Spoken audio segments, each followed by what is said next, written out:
वालेकुम। जी बाबा जी फरमाओ क्या तकलीफ यार इनकी तकलीफ भी है प्लस्तर करने को बाल बच्चे पढ़ते जन्म करेंगे चले सारी बस्ती सारी तिलावत करेंगी माशाअल्लाह मतलब प्रोग्राम चंगा चंगा तैयार नहीं है क्यों जो जेरी साथ में कोई टीम ना ये सब कर चुके हैं। ये तो सारे आपस में एक बात इमदाद बिल्कुल बिल्कुल या लैट्रिन ने मतलब इधर चले हिसाब प्रोग्राम है ये सारे नाल सामान तैयार नहीं है ते मेहरबानी तुम्हारी सही ते दूजा जरा बाल बच्चे पढ़ते हैं वही टंकी में पानी का ही लैट्रिन बना रही है सारा काम का प्रोग्राम था मेहरबानी तो आपने ठीक है तो कर दो जरूर इंशाल्लाह जरूर अल्लाह पाक खुद मदद करेगा ये काम इंशाल्लाह।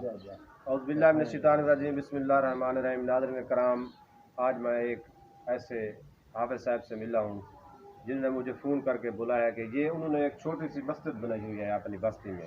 तो यहाँ छोटे छोटे बच्चे भी पढ़ते हैं और ये सारी बस्ती के लोग नमाज भी पढ़ते हैं। बाबा जी ये फरमा रहे हैं कि ये थोड़ा सा काम है मस्जिद का, फर्श लगाना है, ये भी इसका काम है। जो इनका सबसे बड़ा मसला है वो है पानी का।